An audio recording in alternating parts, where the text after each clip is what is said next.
يا الله، السلام عليكم. طبعا مشتاق لكم كلش. صار لي فتره تقريبا شهرين ما منزل ولا مقطع. القناه مالتي مهجوره صايره، رغم انه العالم تدخل لي مجتبى وينك مختفي، مجتبى. بس والله العظيم شباب انا اسف لان كنت مشغول بهاي الفتره كلش وما عندي وقت. يعني الموخن عنده مالتي الاستراحه اطلب منها تطلع منها، فما عندي وقت اصور، ما عندي وقت الزم الكاميرا واحكي شباب شلونكم، وهس ما عندي فكره، ما عندي كلام، ما عندي احكي. فهوايه اعذار، وانا طبعا ما احب دائما ابدي بدايه المقطع مالتي تكون شباب اسف انقطعت وشباب اسف انقطعت، بس هاي الحقيقه ولازم واحد يتقبلها ويتعايش وياها. طبعا قبل لا اكمل الكلام مالتي، شنو رايكم باللحيه مالتي؟ يغادلها زيانه، يغادلها تعديل، ادري بنفسي هامل نفسي هامل وجهي، بس والله العظيم شباب ارجع اقول لكم هاي الفتره كلش انا مشغول بيها. المهم، قبل شويه كنت قاعد بيني وبين نفسي، فتجيني عده افكار. افكر مثلا اقول ليش الناس مو مثل قبل بالتعليقات وياي. مثلا انا قبل من كنت انشر شغله شباب، الناس هو مجتبى انت الامل الوحيد، انت تسوي لنا وهس. والله العظيم تقدرون تروحون تقرون التعليقات بنفسكم على التيك توك، على الانستغرام، على اليوتيوب همينه. فانا قمت افتقد هاي التعليقات. ليش الناس هسه ما قامت تشوفني نفس نظريه قبل؟ مجتبى الايجابي المحفز، الطاقه الايجابيه اللي يسوي لنا وهس ندرس. والله العظيم شباب تجيني رسائل. طبعا انا هذا فخر افتخر به، مو قصه تبين نفسي للعالم، بس هذا فخر. الناس تقول له مجتبى احنا بدينا مشروع الماني لان شفناك، شوف محتواك، شوف كلامك حول هذا الموضوع. الاوس بلدق طلعه رسميه من العراق، يعني شيء حلو ما مطروق قبل. انا كلش افرح شباب صراحه. هو مو مجامله ولا مجرد كلام اوصلكم اياه وهاي، بس هذا شعور انا جاي انقل لكم اياه. بس بالاونه الاخيره لاحظت هواي شغلات. مجتبى انت صاير سلبي، انت واحد يكتب لي خرب وتوهسي، واحد يقول لي حنتح من وراك، واحد يقول لي انت ليش الله ذباك علينا يعني. والله شباب مرات اقرا التعليقات اضحك اقول هذا من كل عقليه يحكي، يعني هذا يعني شي، يعني كان بكامل قواه العقليه من كتب لي هذا التعليق. زين هذا شنو كان يفكر من كتب لي التعليق هذا؟ المهم شباب انه هواي تعليقات. في اليوم اريد عنوان هذا المقطع يكون مجتبى ليش صرت سلبي؟ طبعا باعتقاد بعض العالم. شباب اول شيء انا ما صاير سلبي مثل ما الناس تعتقد انه انا صاير احكي كله سلبيات وما احكي ايجابيات. شباب اني 20 مقطع منزل بالقناه مالتي على اليوتيوب وبالانستغرام، عدد الستورات اللي انزلها كلها احكي بها ايجابيات. قالت المانيا حكت الماني، شوف الجو، شوف الحياه، شوف الناس، شوف. بس بنفس اللحظه حتى اكون منصف اكثر واعطي حق للسلبيات مثل ما اعطي حق للايجابيات، فلازم احكي شغلات سلبيه حتى الناس مو بس تشوف والله الايجابي. لان احنا هسه بوقت شباب لازم الواحد اكثر شيء يركز على السلبي، لان انت الايجابي ما راح تجي هنا ما راح ياذيك. شنو الشيء راح ياذيك؟ هذا الشيء السلبي. فانت لازم تسمعه من شخص دا يعيش هذا الشيء اللي هو دا ينقله لك حاليا، دا يعيش تجربه حقيقيه على واقع الارض، زين، ودا يصور لك ودا ينشر لك. يعني تقدر تقول ما يقدر يتنكر لك بكلام زائف وتعال انا بس مجرد كلام، لا انا دا اشوفك حياتي شلون عايش. فانت لازم تصدق بيها. ما اقول لك انا نبي، بس انا هاي حياتي مثل ما دا اعيشها دا اصور لك اياها، زين، حتى بالغرفه مالتي مدخلك. نجي على اول شغله. انا قبل بدايتي بالقناه، طبعا انا معذور شباب، كنت جديد بالمانيا، هواي تفاصيل ما متطرق لها، ما ماخذ فكره عليها. يعني انا بوقتها صراحه من كنت بالعراق كل همي مجتبى اطلع، صح كنت اكو شغلات مخطط لها، بس بنفس اللحظه اكو شغلات هواي انا ما كان عندي تركيز عليها. من جيت هنا انفتحت عيني على هاي التفاصيل. لان قبل ما انا اطلع ما كان اكو شخص صراحه يجي مثلي يشرح لك كل تفاصيل او الاشياء اللي يمر بها طالب الاوس بدك بالتفصيل. ماكو واحد مجرد جاب لك كاميرا نشر لها مقطع بالانستغرام ولازم تسوي هيك وتتوجه هيك وهاي خلص الحياه. انما انا لا شباب اختلف، زين، هاي حقيقه مو تكبر، وهاي بالعكس. انا اليوم جاي اصور لك كل شيء دا اعيشه، وين رحت وين جيت، شلون المدرسه، شلون الدرس، شلون العقل، شلون هواي تفاصيل. المهم، فانا بوقتي ما كانت اكو شغلات، فانا هسه ما اريد الاغلاط اللي انا وقعت فيها تجي غير يوقع بيها. والله العظيم شباب مو قصه انه بس مشاهدات وهاي، بس هو بنفس اللحظه عمل خير انا اعتبره انصح العالم به. انصح العالم بشغلات انه هم ما مركزين عليها. مجرد انا اليوم طلعت لالمانيا، جبت التليفون مالتي، هلا شباب انا واحد عراق وصلت المانيا. ما اريد اليوم الشخص يكون تفكيره بس على هذا الشيء، والله اذا غير جو، اذا غير مجتمع. انا ما حد يشوفني بس هذا يقول لي اذا غير مجتمع، عبالك راح يجينا له ماكو هيك. المهم ما اريد ندخل بهاي التفاصيل، نتطرق لها بعدين. فبعدين من تعايشت ويا الوضع، صار عندي سيستم هنا مرتب، صار عندي تعايش ويا المجتمع اللي انا بيه، فانفتحت عيني على هواي تفاصيل اللي هي من الضرائب، الحياه الاجتماعيه، الحياه السكنيه، الحياه الطالب الاوس بلدونج، شلون يبدو الامتحان مال اوس بلدونج، شلون الدراسه تكون بالمدارس. يعني شباب انا هسه هذا الحكي اذا احكي لك انت تشوفني هسه بالعراق صدقني ما راح تفتهمه اصلا. ليش؟ لان انت ما وصلتك فكره عليه. يعني بشغفه خلينا نكون منطقيين. هسه انت من جاي تدرس اللغه نفكر يوم من الايام انت وصلت المانيا شو راح تجي تعيش هنا؟ والله العظيم ما نفكر. اذا انت تفكر فنسبه كلها ضئيله انه انت تفكر راح تجي هنا شو راح تعيش، بس النسبه الاكثر ما حد مفكر. انت مفكر الدراسه مالتك شو راح تكون بالاوس بلدونج؟ انت مفكر من المدرس مالتك راح يشرح انت شو راح تفتهم عليه، شو راح تمتحن؟ زين انت ما تعرف ذني الشغلات، انت ما دارس الشغلات العلميه اللي باللغه الالمانيه، فانت ذني ما راح تعرفهم شلون ذني حتتعايش وياهم. انت ما راح تخلص اول سنه، تدري ورا اول سنه بالاوس بلدونج اذا انت الاوس بلدونج مالتك 3 سنوات، تدري ورا اول سنه لازم انت يعني مخلص اول سنه ورا 3 اشهر 4 لازم انت تمتحن امتحان اسمه سفيشنج بروفونج. زين انت ما راح يجيك السفيشنج بروفونج انت ما ماخذ عليه فكره، ما راح تعرف شنو هذا الامتحان، شنو الدرجات مالته، شنو تاثيره على الاوس بلدونج مالتي، شنو. زين انت تعرف انا اليوم مثلا اذا الاوس بلدونج مالتي تبدي بالتاسع وانا سافرت بال11 وسافرت بال12، زين هاي الفتره شلون راح اعوضها؟ زين هذني شلون راح تمشي؟ هذني انت ما فكر بيها، اتحداك. خلي عينك بعيني واقول لك اتحداك، انت ذني مو ببالك اصلا. انت حتى لو شغلات نحسب لي حساب هنا مثلا الغربه العيشه هاي هذني انت مو ببالك، والله العظيم مو ببالك وانا اعرف انا ايش دا احكي. المهم هيك شغلات بسيطه راح احكيها بس الناس هسه تجوز تشوفها شي اوه شاش دي يحكي هذا دي يحكي 10 بالشباب، بس ذني شغلات شباب حتاثر على نفسيتك ما راح توصل هنا. مثلا هسه عندك ابسط شيء انت محسب حساب باكر عقبه راح تجي على حكايتك انت تقول هذا غير مجتمع. انت محسب حساب باكر عقبه راح تجي هنا ما عندك مجتمع، وفرضا صار عندك مجتمع تدري ايش قد راح يغاد لك وقت ويغاد لك تعب ويغاد لك جهد حتى تتعمق وتدخل بهذا المجتمع. زين مو يعني مثل هسه مثل شلون هسه اني متعايش المجتمع، انا هسه متعايش بس متعمق ما متعمق. زين هاي الناس اللي تقول لي اريد اغير المجتمع، زين انت هنا ما راح تجي. تدري هنا عندك لغه الشباب تختلف عن اللغه اللي انت درستها بالعراق اللي هي الهوردويتش، هنا كلهم قاموا شباب يحكون بالشارع. تدري هنا مصطلحاتهم تختلف، تقاليدهم عاداتهم. زين انت اللي تقول لي مش تبى اريد اغير مجتمع، زين انت ذول شو راح تحتك بهم؟ يلا تعال اقنعني. انا سلبي، انا هسه ما افتهم، انا سلبي، انت ذول شو راح تتاقلم وياهم؟ شو راح تتعايش؟ شو راح تاخذ وتطلب بالكلام وياهم؟ شو راح تعرف شنو طبيعه تفكيرهم؟ شنو النظرات اللي ياخذوها عليك؟ النظرات اللي انت تاخذها عليهم؟ يعني هاي الارتباطات البشريه شباب، كل الناس قاعد تفتهم انا شنو اقصد. زين هاي نقطه.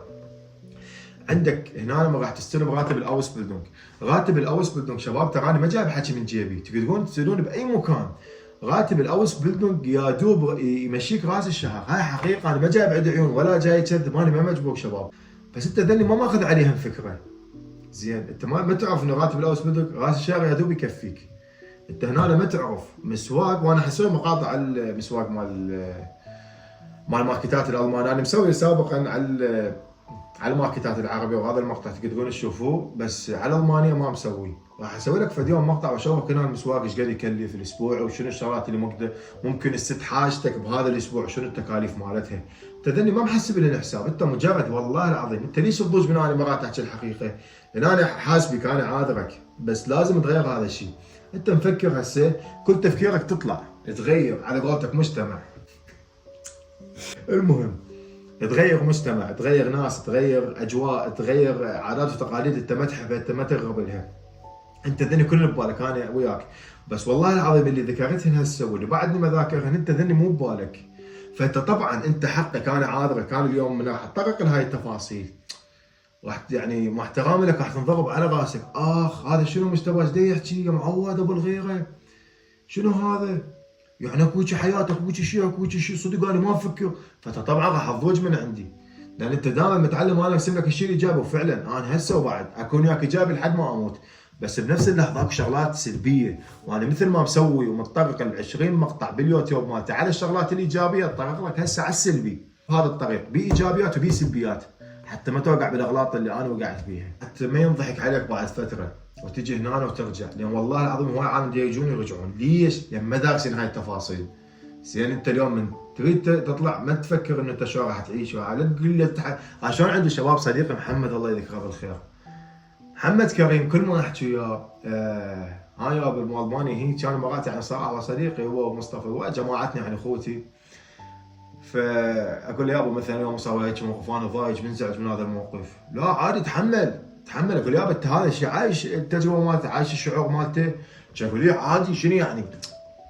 انا شباب طبعا اغلط عليه بالمكالمه وهذا، لانه ما يغثني. شنو عاد انت متى تعيش الشيء اللي انا اعيشه؟ انت ما جاي تدخل بداخلي وتعرف انا شنو دا افكر وشنو دا احس وشنو دا يألمني وشنو ما دا يألمني. تفهمني انت لو لا؟ فالفكره هنا أنا شباب، انا مو سلبي حبيبي، انت اخويا. اكو شغلات لازم تركز عليها تاج راسي. لكم شغله باي واحد لزمنا التليفون، هذا التليفون شنو قيمته؟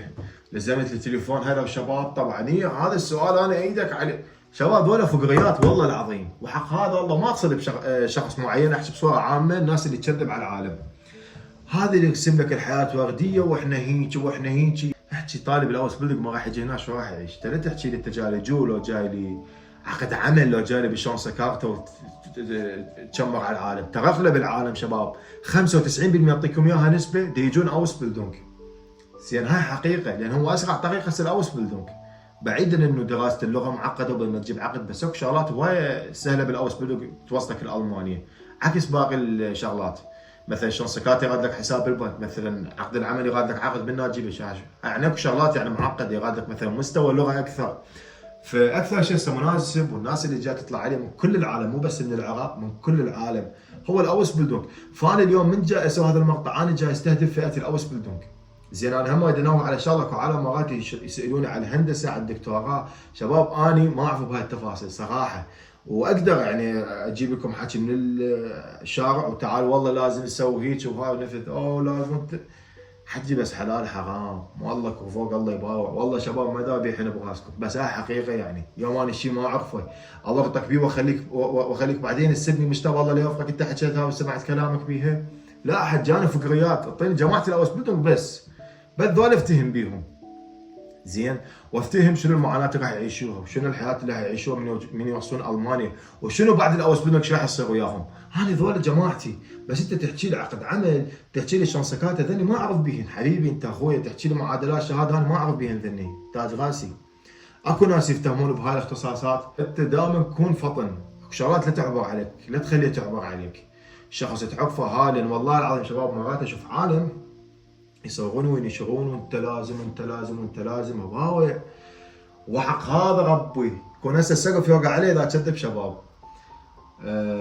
يحجون حكي انا ما شايفه. يعني انا عندي اصدقاء هنا جايين تهريب، هاي عنده هواي اصدقاء شباب الحمد لله وشكر، هذا هم رزق من رب العالمين. اسولف وياهم استفسر من عندهم على شغلات، يقول مستوى ماكو حكي، هذا كذاب الشخص المقابل اللي دا ينشر. زين انت مو هنا الطامه شباب، تطبون للتعليقات، واحد كاتب له الله بس انت شريف، هذا يقول له انت شنو نبي، هذا يقول له انت معصوم.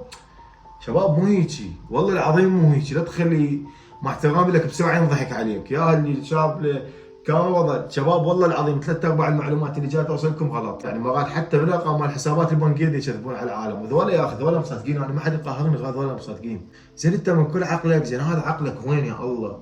واكو شباب اكو ناس يعني يحافظون على هذا، يقول لي يطلع معود روح يا لغه يا هاي انت بما تتعلم لغه يراد لك وقت وهاي. زين انت تدري ما راح تجي هنا فرضا هي مليار بالمية مستحيل يوم بعد جو ماكو. حتى لو جيت تهريب انت هنا ما راح تحتاج تتعلم لغه. وخل اقول لك شغله، اللي يقول لك انا اوصل المانيا، حتى اكو ناس مثلا بالعراق لغتهم ضعيفه يقول لك انا من اوصل المانيا قويها. هذول جماعتي همين من عندهم تحياتي لهم. هذا الشيء غلط. زين وانا لو مو قدام العالم كان دزيت لهم بصمات وغلطت عليهم. شباب هذا الشيء غلط. ليش؟ لان انت هنا ما راح تجي، ما راح يصير عندك وقت تدرس يا بشر. ما راح يصير عندك وقت تدرس، وقتك كله شغل دراسه بيت، شغل دراسه بيت، ما عندك وقت حبيبي انت. اعطيكم مثال، هسه انا فلاشك شباب، انا قصاب، الناس كلها تبي يا ناس يعلم انا قصاب. شباب شوف الكتاب مال قصاب، شوف انا قصاب شباب، شوف الكتاب ايش كبره. وانا هذا اللي يدور لي تمريض، انا قصاب شباب باوع. زين فذني فكروا بيها. انت اليوم بديت بس تفكر لي بالش اسمه، ومن يجي واحد مثلي خير، انا خير شباب والله العظيم، لا احد يقول لي شو اسمه وهاي. يجي واحد مثلي خير حارق قلبه على مودك، جلب بيه، لا تخرب وهسي، لان انت اذا تخرب وهسي لا تقول لي انت سلبي، والحسين حتى مقاطع بعد ما اسوي. زين لان انا بقعد اسوي مقطع وهسه قاعد الحركاتني وماكو بنكه شو اسمه على مودكم، حتى صوت يطلع واضح وتسمعوني زين. تصدق كل الكلام اللي سمعه بالتواصل الاجتماعي، وقبل لا تطلع ادرس الفكره زين، ادرس المشروع انت ايش راح تسوي. صدقني انت لا تقول انا بس حطلع من العراق تنتهي كل مشاكلي، انت بس تطلع من العراق راح تبدي كل مشاكلك، هاي خذها من عندي. وانا مو سلبي شباب، بس انا ناقل للحياه اللي حقيقيه، انا انسان واقعي، انا اليوم ما احب اكذب، والله العظيم ما احب اكذب، لان هاي الناس اللي تتابعني باكر عقب وانا اتحمل خطيتهم قدام رب العالمين. زين تعال انت قسمت لنا الحياه وقتيه، وهاي اقول لك اكو شغلات ايجابيه، والمعلومات اللي حاكيها بالمقاطع القديمه مو كذب حقيقه، بس بنفس اللحظه انا ما حاكي الضرائب ما ذني الشغلات الايجابيه شنو هي. اذا على حساب وقتك، على حساب جيبك، على حساب صحتك، على حساب تفكيرك، اكو هواي شغلات شباب. اتمنى وصلت لكم الفكره، وانا هواي احكي بالمقاطع مالتي، بس هذا كله لفائدتكم، ونحن ندور حسنات من الاخير. اتمنى من تخلصون مشاهده هذا المقطع تعرف كل شيء من ايدك، تسوي لك استكان شاي، توغت لك جيجاره، وتقعد بينك وبين نفسك وتفكر بكلامي. هذا مجتبى ايش يحكي لك، ايش خلى براسي، شنو جيبه منه، شنو ودي منه، هذا ايش يحكي 10 بالشهر. المهم ففكر بكلامي زين، طق لك جيجاره واستكان شاي، وسوي له خطه من اليوم. انا اليوم اوكي يا بني ادم، طلعت رحت وصلت المانيا، اوكي وصلت، بعدين ايش راح اسوي؟ زين مجتبى اذا اقول لك سويت يابا مجتبى دخل هذا واحد عطى سلبي معود بس سلبي يعطينه، عمي عوفه تيلب مجتبى عوف مجتبى.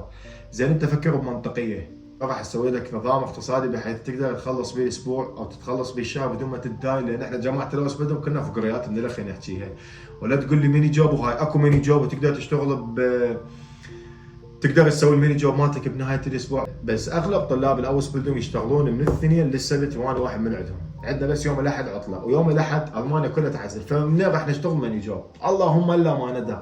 فشيء صعب ومعقد، وانت اليوم مو بس تشوف واحد فقريات اوس بدك يقول له والله اشتغل اوس ولدك العفو يشتغل ميني جوب، ضلع مو شغله مو سهله. نحن الطلاب الاوس بدك 99% من عندنا حتى الالمانيين يعني بالمدرسه انا اشوفهم نداوم من الاثنين للسبت، السبت يعني الدوام. انا سيدا اصور المقطع بيوم الجمعه، باكر سبت باكر عندي شغل، هسه حصور المقطع منتج نشغل وحنام، باكر عندي شغل. فاحنا هاي حياتنا، نطلع ب6 الصبح نرجع ب3 وب4 العصر، شو قلت راح نلحق نصور نعيش نتونس. هاي مثل ماكو عالم مرات انا ضايج والله مش تبغى اطلع اتونس، يابا شو اطلع اتونس، انا مستلك جد من التعب، او اتونس ما ابي على امشي من هنا لهنا. فكر بكلامي زين، واحسب خطوتك من الواحد للالف، خليكم فطنين وواعيين، والله يوفق الجميع، واشتغلوا عدل وموفقين ان شاء الله. واشوفكم بمقطع ثاني اذا سمح لنا الوقت وصار عندي مجال بالايام الجايه نسوي مقطع ثاني. واحبكم، وللمره الثانيه اعتذر عن الانقطاع، بس ان شاء الله بعد نحاول نسوي سيستم مرتب، حتى لو كل شهر نزلنا مقطع، ونبقى على تواصل وياكم. احبكم، دير بالكم على نفسكم، اشوفكم بخير، تشيس.